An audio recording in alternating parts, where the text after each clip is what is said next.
We're here. Welcome to episode 2 of the Brown Bostonian Show. I'm your host, Kevin Perrington-Turner, aka the Brown Bostonian, aka Sir South, aka the Black Bambino, aka the one and only, aka the two and only.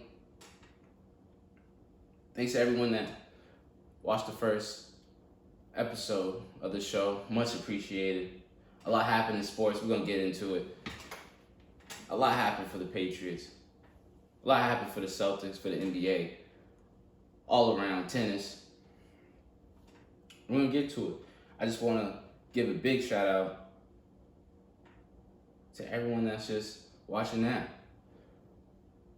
I'm going to continue to grow, continue to get better.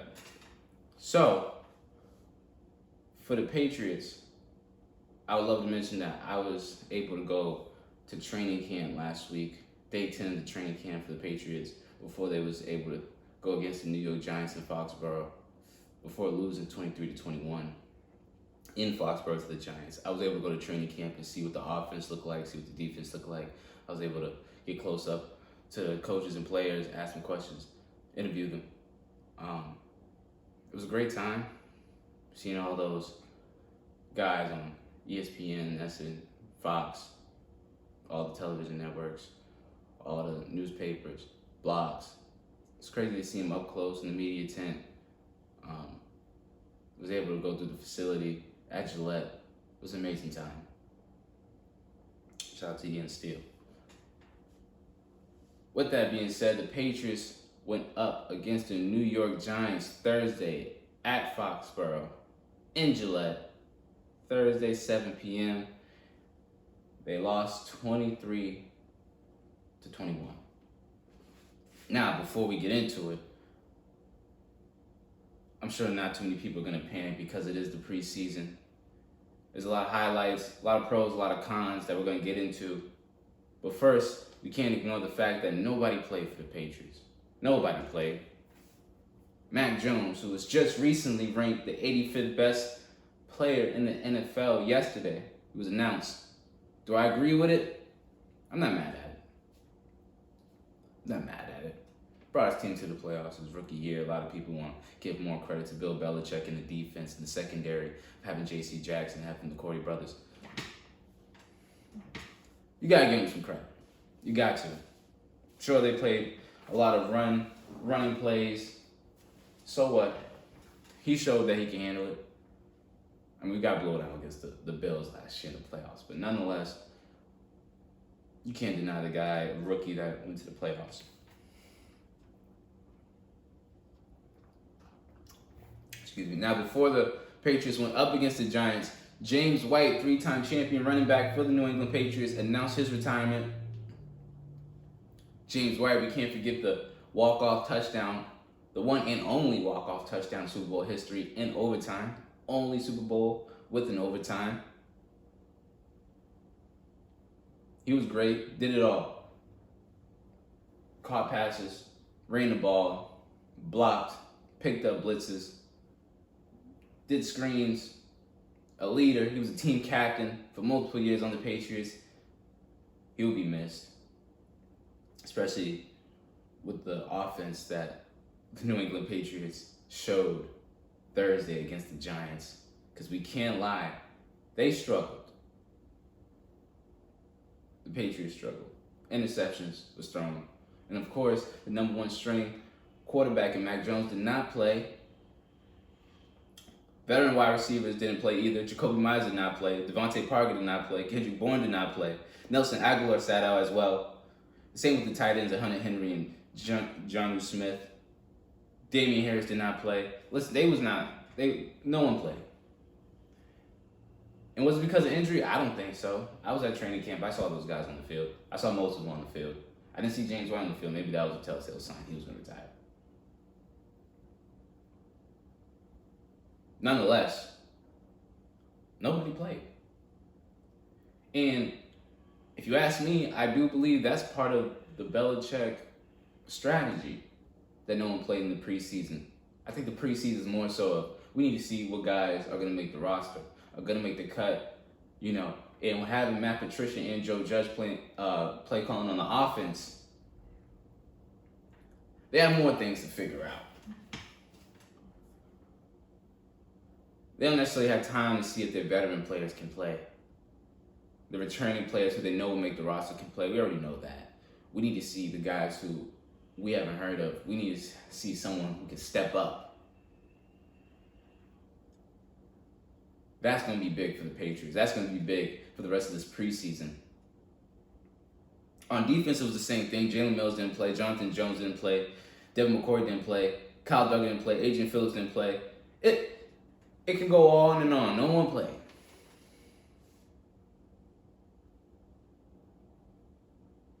And from what I saw from the offense, the play calling of the Patriots, now we can get into the schemes that was used on the defense that the Giants ran and how the Patriots responded to it. No. But my thing is the play calling. It seemed very pedestrian. As expected, I mean, Brian Hoyer is a veteran. He's a veteran backup for the Patriots. But I wasn't all too impressed with the play calling. Seemed very simple, as expected. As expected. Not too many of the guys on the roster probably know all about the playbook, as they should. You know, we saw a lot of pedestrian running plays. We saw Brian Hoyer roll out of the pocket, deliver a strike into the end zone for a touchdown. We saw some good and some bad. Tyquan Thornton, rookie wide receiver, he caught a touchdown early in the game. And that's what's going to be about this preseason. It's all going to be about who can step up. Because there's no stars on the Patriots offense, if we're being completely honest. Mac Jones, he's not a star as of yet. He doesn't have any weapons. Doesn't have any. I mean, I think Jonnu Smith can be that. I think Hunter Henry can be that, but we don't know for sure.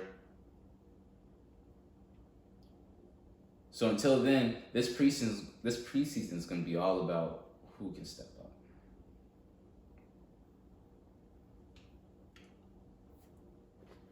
Next, Serena Williams announced her countdown to retirement. Now, as someone who grew up with a mom who watched the Williams sisters all my life, I think this is probably just more going to be sort of a paying homage to Serena Williams.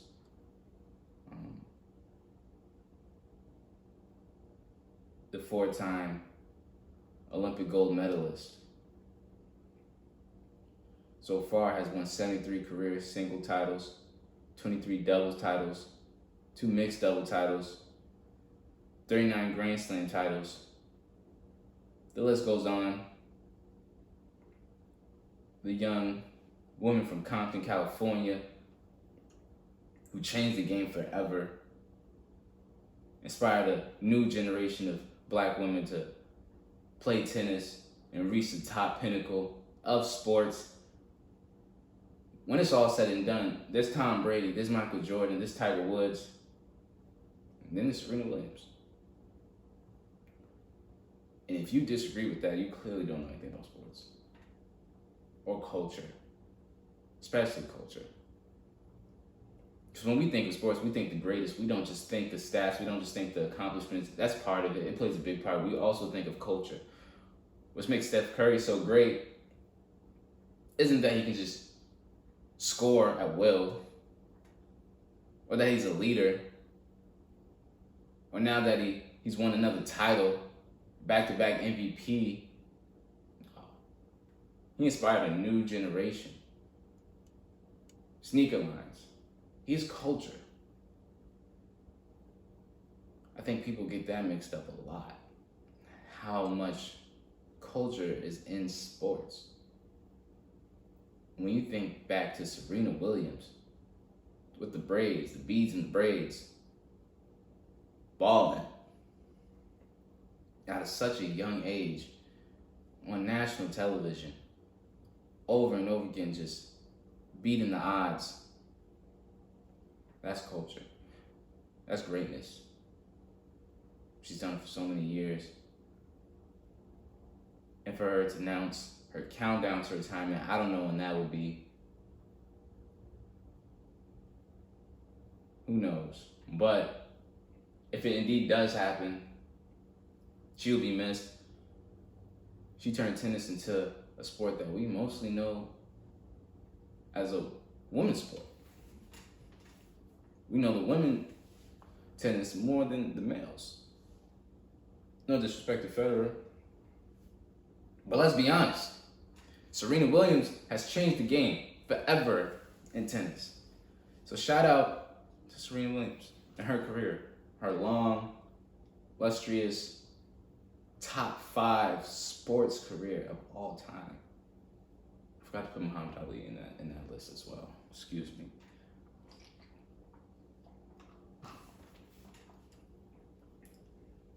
Next, to the NBA.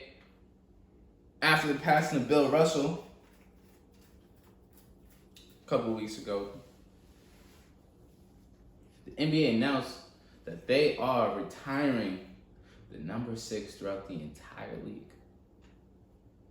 LeBron can still wear number 6, but once he changes, he can't go back.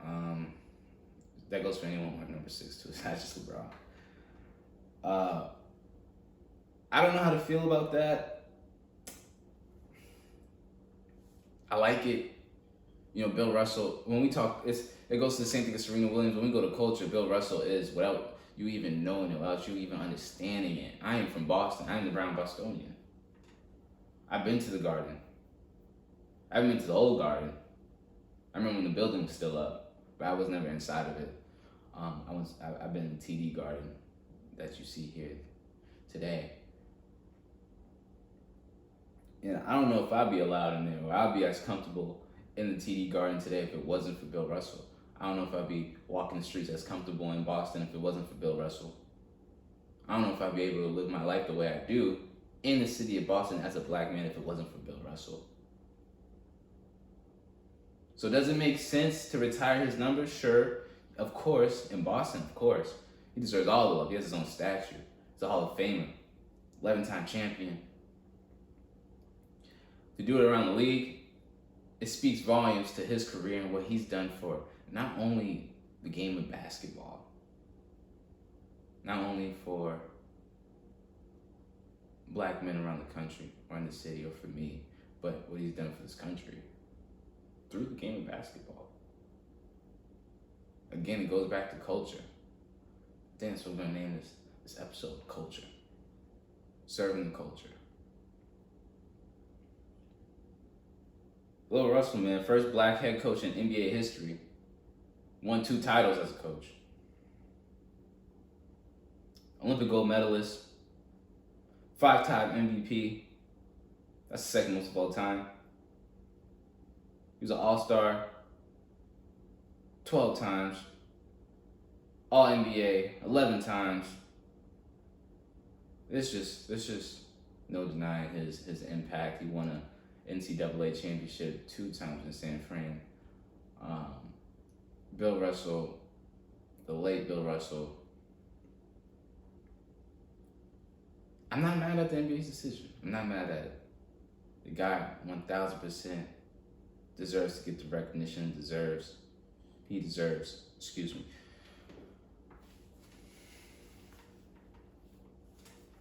I'm not mad at it. I'm not mad at it at all. Shout out to Bill Russell. Rest in peace, RIP. Next, still in basketball. Harambe Park. Now, if you're not from Boston, you probably don't know Harambe Park. It's in the hood, right next to the Dorchester Boys and Girls Club. That's where I grew up. Talbot Ave. That's where I grew up. Went there every day. The Harambe Park is right next to it, right behind it. We saw the Dorchester versus Roxbury game. Now, I was at work Saturday. I was at work. So I wasn't able, I lived through people's stories, and I saw that Roxbury convincingly beat Dorchester. Now, Roxbury is bigger than Dorchester. Let's keep it 100. Roxbury is bigger than Dorchester. And everybody's low-key from Roxbury. Everyone lived in Roxbury at one point, so that's just not fair. You can't have guys from overseas who play professionally in the Roxbury game playing for Roxbury. Guys who've been in the G League. Shout out to Jalen Adams. I believe I saw Mikey. Come on. Nonetheless, shout out to Jalen Brown. He pulled up. I saw that he pulled up to Harambe Park. He was in the hood, cooling, chilling, talking to fans, talking to people in the neighborhood. That was great to see, especially after the KD trade talks. That was great to see. The community was out, police officers was out, vendors was out, everyone's just having a good time, safe environment, people playing basketball, kids playing basketball, basketball tournaments happening, adults there, everyone there, females was hooping, everything. It was a beautiful time to see. That's one thing about, this business when you're working so much, trying to get to the top, you end up skipping some of these things back home. I wish I was able to get there. I wish I was able to be there, cover it, take some pictures. But I lived through everyone else, and every time I see that, it just reminds me of what I want to do and why I'm doing it. For the city, for myself, and for the city, because we need more voices in the bigger businesses, bigger rooms. The rooms most of us can't get in. So something like that was just another reminder of what it can be, what it should be. So shout out to Jalen Brown. Shout out to everyone that showed up to Harambe Park. Shout out to everyone in Dorchester. Shout out to everyone in Roxbury. We need Mattapan versus Roxbury. We need that game. All right. Office Sports, final part of the show, URL TV.tv, Battle in the Bayou card. It's a Saturday, August 21st, in New Orleans. It's Sunday, excuse me. It's on Sunday, not Saturday. In New Orleans. This is a big card. This is a huge card.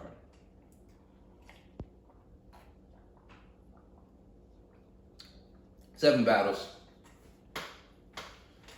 Let's get into his predictions. We're gonna start from the bottom to the top. First battle, Big T versus Kid Slade. Oh my gosh. Mr. Chilaka Boom, brought that boom back with me. That boom boom back with me. Big T, Chicago, legend, Hall of Famer, king of the gun sounds. Big T, man. Big 10 Rams versus Kid Slade. Shout out to Kid Slade. For those who might not know Kid Slade, he's from New England, from Connecticut. Hartford, if I'm not mistaken. Hope I don't get that wrong. Hartford, I want to get the city right for everyone in New England. Shout out to Kid Slade for being on this card. That's big. He's been in this for a while. Been in this battle rap for a while. It's good to see him get his just due. You knew he was gonna get it eventually. He's fired. Plug talk is what he says. His mantra. 3 rounds, Big T versus Kid Slade. That's tough. Big T's gonna talk about a lot of street stuff, gun stuff. Kid Slade's gonna do it too, more so plug stuff. I think Kid Slade is too hungry for this. I think he's gonna go crazy. 2-1. If it's a big crowd, it might be tough because the gun sound Big T can make just echoes through a whole room. So it's gonna be tough. It can be a body by Big T, or it can be a clear Kid Slade. I don't see this being anything close. I think it's either Kid Slade's gonna get this one clear, or Big T might walk out with a body. But if I had to put my money on it, I got Kid Slade 2-1. Shotgun Suge versus Drugs. Shout out to Drugs, Jersey. Shotgun Suge, Jersey. Whoa, I'm sorry, excuse me. I don't think Drugs is from Jersey. I think Drugs he's from the DMV. Excuse me. He is definitely from the DMV. Suge is from Jersey. Drugs been in for a while too. Goonies. Suge, Jersey. I'm a Shook fan, man. I like drugs too. When I was in college, I put my roommates on the drugs. It's a fire battle. Shook, he's got that superpower where he just has a lot of energy. Where he doesn't need much. He could rap for 2 minutes, right, for a minute and a half, 90 seconds, and it can be effective, and he can walk out crazy with so much energy, pocket tap, jumping up and down. It's his stage, his show. I got show 2-1 clear. Next battle, Jack Boy Maine versus Tank the Demon. Tank the Demon, I want to say Virginia. I hope I don't get that wrong. Should probably stop just if I don't know where they from. But Jack Boy Maine, I know he's from the DMV. This one's gonna be interesting. Tank the Demon got his own style. His name says it all about his style. Jack Boy Maine's got his own style, his own talk. Jackanese is what he likes to say. Jack Boy Maine versus Tank the Demon.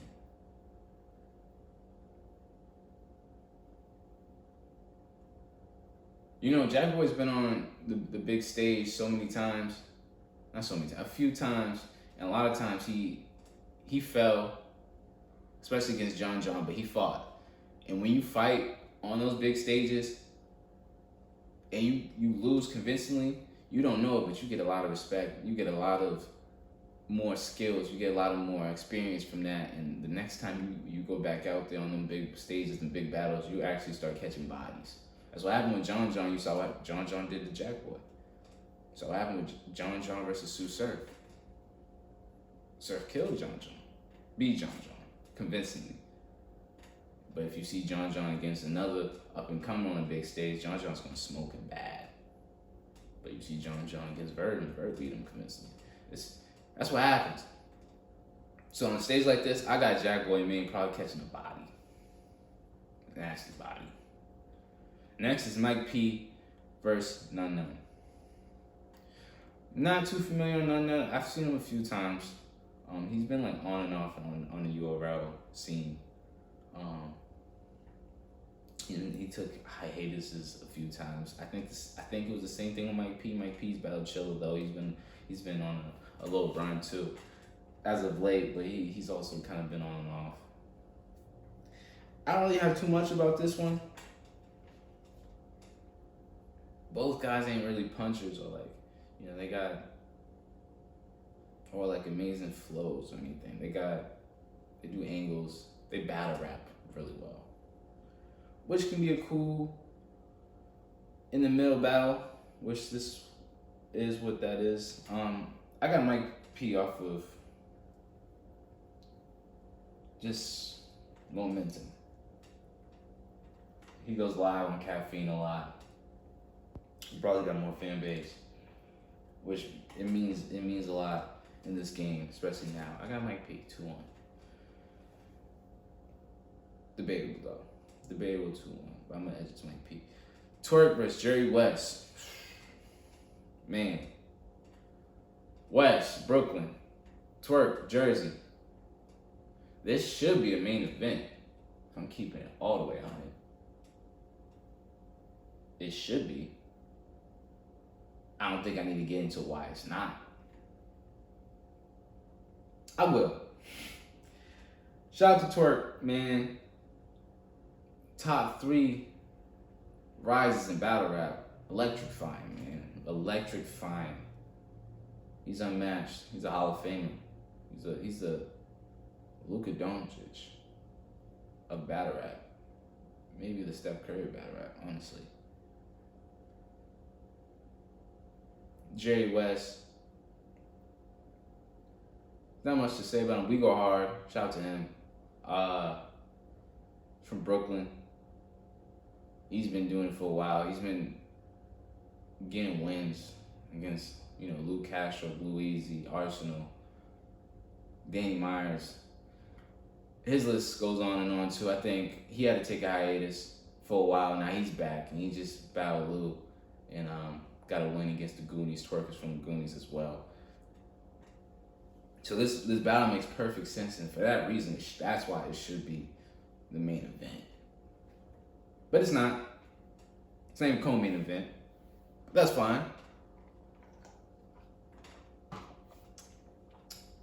I got Twerk taking the first. I think that first is going to be everything. Everything.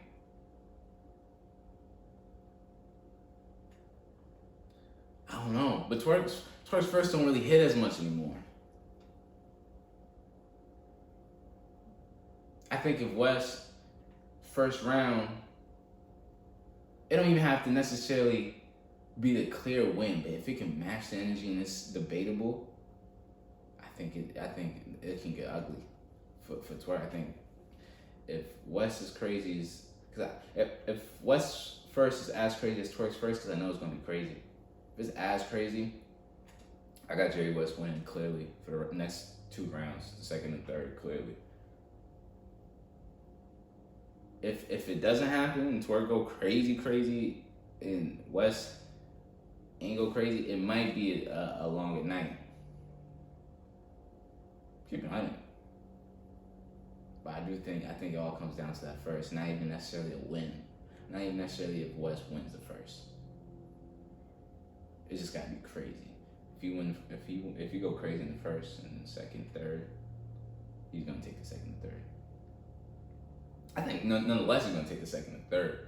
But if Twerk goes wild in the first and West doesn't go as wild, even if West takes the second and third, some people are gonna say West took it, but because Twerk has that effect where it leaks into the other rounds. So I got West 2-1.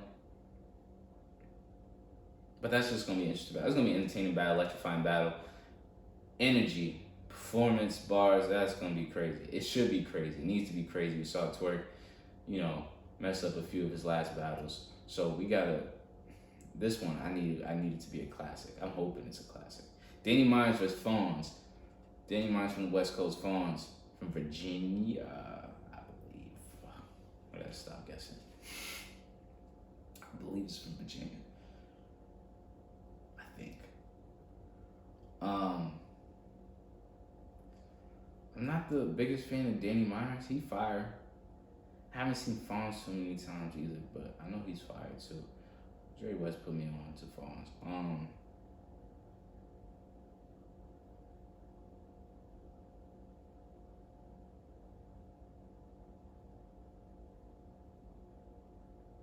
I got Danny Myers taking a 2-1 off of just experience alone. Fawns, what he got on his side is he's hot right now, so he can use that to go crazy, but I got Danny Myers. Sorry. Main event, Bardashians versus Funeral. I know that sounds weird for those that don't know what that is. Let me break it down for you. This is a 2-on-2 battle. Female 2-on-2 battle. Bardashians is Jazz the Rapper, and her partner is Casey J.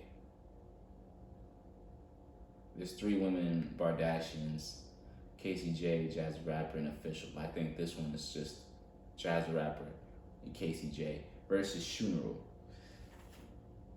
Funeral is Fair Funeral and Shuni the Rapper, both from New York. I couldn't tell you what. Casey J's from Houston and Jazz the Rapper's from Brooklyn. So this is mostly New York battle. Casey J's from Houston. This is gonna be crazy. It's gonna be 3 rounds. I'm not a big fan of 2-on-2, 3 rounds. I think it should always just be 1 round because it just gets super dragged on after that. Super dragged on.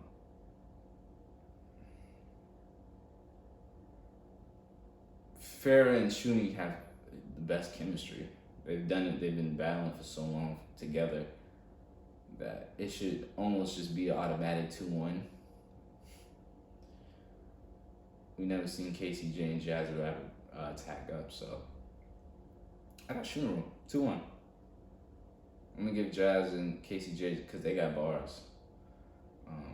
They're gonna have more bars. They're gonna punch more. They're probably gonna be more fan favorites, but I think Farrah and Shuni they just got too much chemistry and it's gonna resonate with fans.